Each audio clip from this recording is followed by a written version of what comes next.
Good day, everyone. I am Noe Rafael Balikig, and this is my report on mechanisms of evolution. So, in nature, populations are usually evolving. The grass in an open meadow, the wolves in a forest, the plants and the animals, and even the bacteria in a person's body are all natural populations. And all of these populations are likely to be evolving for at least some of their genes. That means evolution is happening right here and right now. But to be clear, that doesn't mean that these populations are marching towards some final state of perfection. All evolution means is that a population is changing in its genetic makeup over generations. And the changes may be subtle. For instance, in a wolf population, there might be a shift in the frequency of a gene variant for black rather than gray fur. Sometimes, this type of change is due to natural selection. Other times, it comes from migration of new organisms into the population or from random events, or what we call the evolutionary luck of the draw.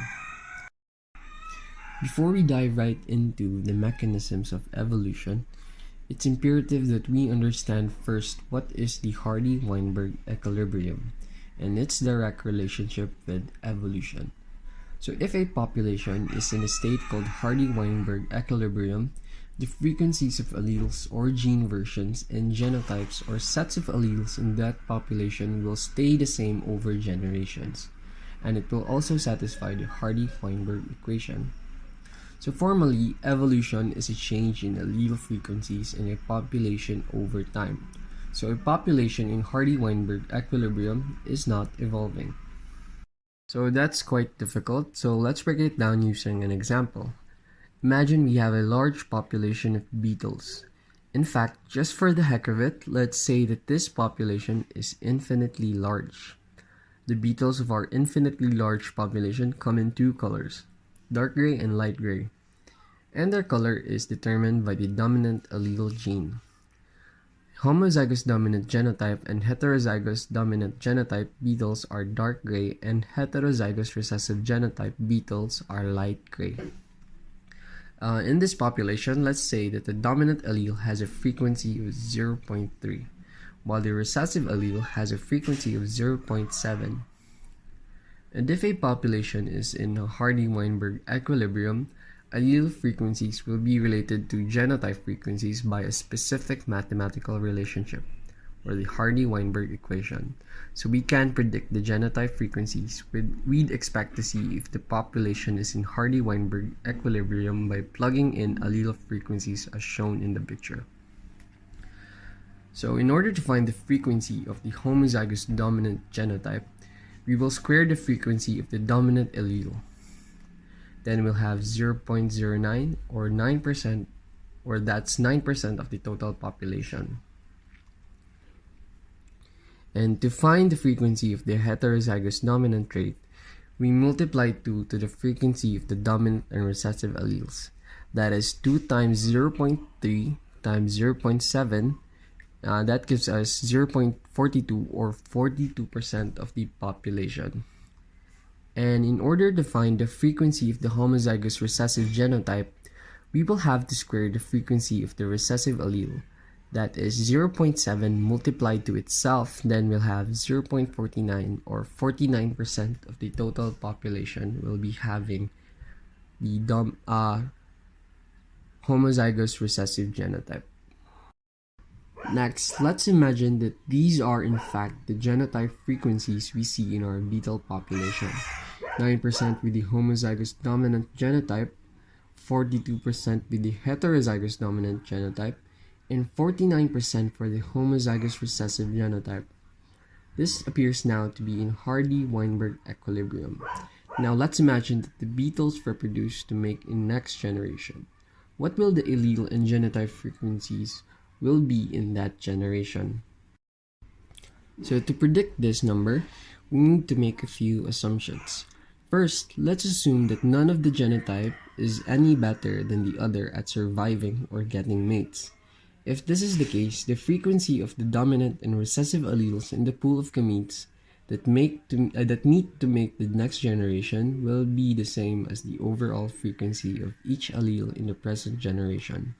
Second, let's assume that the beetles mate randomly, as opposed to, say, black beetles preferring other black beetles. So if this is the case, we can think of reproduction as the result of two random events: selection of a sperm from the population's gene pool and selection of an egg from the same gene pool. The probability of getting any offspring genotype is just the probability of getting the egg and the sperm combo that produce that genotype. So we can use a modified Punnett square to represent the likelihood of getting different offspring genotypes. Here we multiply the frequencies of the gametes on the axis to get the probability of the fertilization events in the squares. So as shown above, we'd predict an offspring generation with the exact same genotype frequencies as the parent generation. That is 9%, 42%, and 49%, respectively. And if genotype frequencies have not changed, we also must have the same allele frequencies as in the parent generation, that is 0.3 for the dominant allele and 0.70 for the recessive allele. So what we've just seen is the essence of the Hardy-Weinberg equilibrium. If alleles in the gamete pool exactly mirror those in the parent generation, and if they meet up randomly in an infinitely large number of events, there is no reason, in fact no way, for allele and genotype frequencies to change from one generation to the next. And in the absence of other factors, you can imagine this process repeating over and over, generation after generation, keeping allele and genotype frequencies the same. Since evolution is a change in allele frequencies in a population over generation, a population in Hardy-Weinberg equilibrium, by definition, is not evolving. But is it really realistic to find the same gene and allele frequency for every generation? So as we mentioned at the beginning of the report, populations are usually not in Hardy-Weinberg equilibrium, at least not for all of the genes in their genome. Instead, populations tend to evolve. The allele frequencies of at least some of their genes change from one generation to the next. So what causes populations to evolve and to not evolve? So in order for a population to be in a Hardy-Weinberg equilibrium or in a non-evolving state, it must meet 5 major assumptions. And number 1, that is null mutation. No new alleles should be generated by mutation, nor are genes duplicated or deleted. And number 2 is random mating. Organisms should mate randomly with each other, with no preference for particular genotypes. And number 3 is no gene flow. Neither individuals nor their gametes should enter or exit the population. And number 4 is very large population size. The population should be effectively infinite in size. And number 4, there should be no natural selections. And all alleles should confer equal fitness. And this makes organisms equally likely to survive and reproduce. Some genes may satisfy Hardy-Weinberg, while others do not.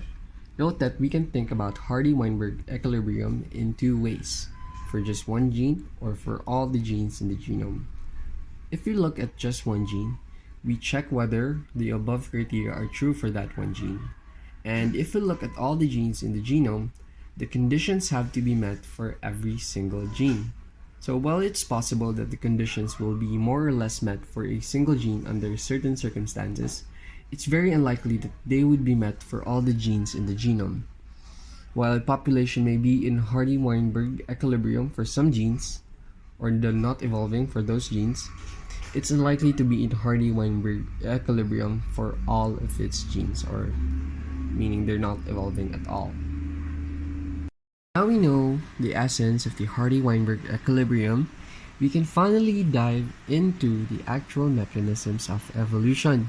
So to be in an evolving state, the following should happen. Number 1 is there should be mutations. Number 2, there should be non-random mating. Number 3, there should also be gene flow. Number 4, there should be non-infinite population size or genetic drift. And number 5 is there should be natural selection.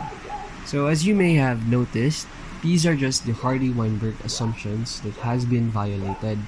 So as we can remember, if either one of those assumptions or conditions are violated, it will cause a population to evolve. So technically speaking, a violation of one is considered to be a mechanism of evolution. So the first mechanism of evolution is mutation. Mutation can be defined as a change in the DNA sequence within a gene or chromosome of a living organism. Many mutations are neutral. They can neither harm nor benefit, but can also be deleterious or beneficial. And although mutation is the original source of all genetic variation, mutation rate for most organisms is pretty low. So the impact of brand new mutations on allele frequencies from one generation to the next is usually not large. However, natural selection acting on the results of mutation can be a powerful mechanism of evolution. The basics of mutation are illustrated in this picture. In here, we see a population of beetles, all having the homozygous recessive genotype, which means the recessive allele has a frequency of 1.0. But when they produced gametes, a single allele mutated. These mutation then resulted to a new genotype, now effectively changing the frequency of alleles. The second mechanism of evolution is non-random mating. So in non-random mating, organisms may prefer to mate with others of the same or different genotypes. Non-random mating won't make allele frequencies in the population change by itself, though it can alter genotype frequencies. This keeps the population from being in Hardy-Weinberg equilibrium, but it's debatable whether it counts as evolution since the allele frequencies are staying the same. So in the picture, we see two kinds of random mating. One is assortative mating, where organisms prefer to mate with organisms with similar genotypes or phenotypes. The other is disassortative mating, where organisms prefer to mate with dissimilar genotypes or phenotypes. The third mechanism of evolution is gene flow. Gene flow involves the movement of genes into or out of a population due to either the movement of individual organisms or their gametes. Organisms and gametes that enter a population may have new alleles or may bring in existing alleles but in different proportions than those already in the population. Gene flow can be a strong agent of evolution. In the picture, we see a black beetle with homozygous dominant genotype migrating to a population of gray beetles, all having the homozygous recessive genotype. So if the black beetle manages to mate with at least one of the beetles, he will be introducing the dominant allele into the population. The fourth mechanism of evolution is genetic drift, or non-infinite population size. So genetic drift involves changes in allele frequency due to chance events, or literally sampling error in selecting alleles for the next generation. So drift can occur in any population of non-infinite size, but it has a stronger effect on small populations. We will look in detail at genetic drift and the effects of population size. So in the picture, we see a well-balanced population of black and gray beetles. Due to chance events like catastrophes or natural disasters, only 3 of the gray beetles survived and manages to produce their offspring. So the frequency of alleles effectively change into 1 as the allele left in the population is the recessive allele. Last but not the least is natural selection. We're all now probably familiar with natural selection as it happens to be the most famous mechanism of evolution. So natural selection occurs when one allele or a combination of alleles of different genes makes an organism more or less fit, that is, able to survive and reproduce in a given environment. If an allele reduces fitness, its frequency will tend to drop from one generation to the next.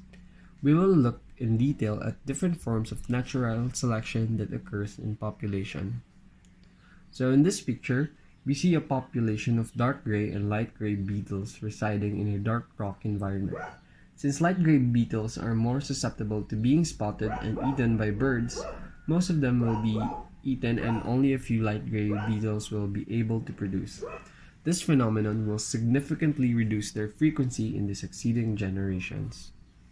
To finally end this presentation, we have to note that all 5 of the above mechanisms of evolution may act to some extent in any natural population. In fact, the evolutionary trajectory of a given gene, that is, how its alleles change in frequency in the population across generations, may result from several evolutionary mechanisms acting at once. So, for instance, one gene's allele frequencies might be modified by both gene flow and genetic drift. For another gene, mutation may produce a new allele which is then favored or disfavored by natural selection.